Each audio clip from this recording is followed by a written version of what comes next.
بسم اللہ الرحمن الرحیم۔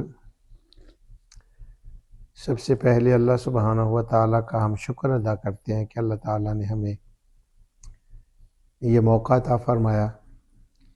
کہ ہم قرآن کریم کو پڑھ کر سمجھنے اور اس پر عمل پیرا ہونے کی توفیق عطا فرمائے، اور ایسی مجلس کا انعقاد ہوا ہے جس کے اندر ہم اس بارے میں کچھ ڈسکشن کر رہے ہیں۔ سب سے پہلے عزیز مرغوب احمد نے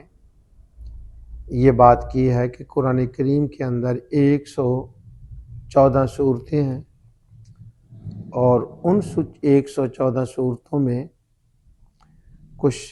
مکی ہیں اور کچھ مدنی ہیں۔ یہ مکی اور مدنی صورتوں کا جاننا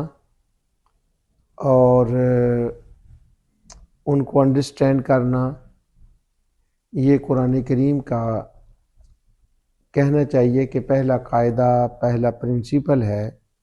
اس کو انڈرسٹینڈ کرنے کے لیے۔ اللہ سبحانہ و تعالیٰ نے لوح محفوظ سے بذریعہ سیدنا جبرائیل علیہ السلام حضور نبی اکرم نور مجسم صلی اللہ علیہ وسلم کے قلب مبارک پر قرآن کو نازل فرمایا، اور حضور نبی کریم صلی اللہ علیہ وسلم نے وہ قرآن آگے کاتبین وحی کو لکھوایا، اور کاتبین وحی نے اس کو لکھا، اور پھر نبی کریم صلی اللہ علیہ وسلم نے اس کو زبانی لوگوں کو حفظ کرایا، اور حفظ کرنے کے بعد اور لکھنے کے بعد وہ آگے اس وقت کے لوگوں کو منتقل ہوا، انہوں نے آگے لوگوں کو منتقل کیا، اور آج تک ہمارے پاس وہ قرآن اس اپنی اصلی صورت میں ہے، اور انشاءاللہ اسی اصلی حالت میں قیامت تک رہے گا۔ قرآن کریم جب نازل ہوتا تھا، جبرائیل علیہ السلام حضور نبی کریم صلی اللہ علیہ وسلم کے پاس بیٹھتے تھے اور حضور صحابہ کو لکھواتے تھے، کاتبین وحی کو، اور جب تک وہ آیات جہاں لکھنی ہوتی تھی وہ لکھی نہ جاتی، اس وقت جبرائیل علیہ السلام وہاں سے موو نہیں ہوتے تھے، اور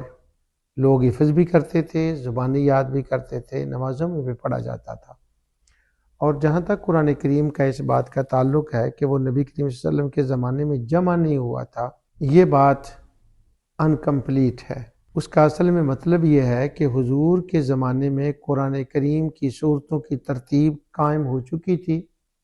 صورتوں کے نام قائم ہو چکے تھے، کیونکہ جو قرآن کریم کی ترتیب ہے، جو اس کا آرڈر ہے، وہ توقیفی ہے، اللہ تعالیٰ کی طرف سے ہے، اور یہ جو ہم آج جس آرڈر میں قرآن کریم کو پڑھ رہے ہیں کہ پہلی صورت الفاتحہ ہے اور آخری صورت والناس ہے، اسی آرڈر میں قرآن کریم لوح محفوظ میں لکھا ہوا تھا، لوح محفوظ میں لکھا ہوا تھا، یہی وہ ترتیب اور یہی وہ آرڈر تھا۔ جب نبی کریم صلی اللہ علیہ وسلم پر نازل ہوا تو وہاں کے حالات و واقعات کے اعتبار سے اس کا نزول مختلف اوقات میں ہوا، اسی وجہ سے اس کی مکی اور مدنی صورتیں بنی ہیں۔ لیکن جبرائیل علیہ السلام کو بھی پتہ تھا اس کا لوح محفوظ کا آرڈر کیا ہے، نبی کریم صلی اللہ علیہ وسلم کو بھی علم تھا کہ اس کا لوح محفوظ کا آرڈر کیا ہے، اس لیے حضور اگرچہ وہ مختلف ٹائموں پر مختلف مقامات پر آیات نازل ہوئی تھی، مگر نبی کریم صلی اللہ علیہ وسلم نے ان کو اسی آرڈر میں لکھوایا تھا جو لوح محفوظ میں تھا، اور یہ حضور کے زمانے میں بالکل ہو چکا تھا، اور حضور نبی کریم صلی اللہ علیہ وسلم نے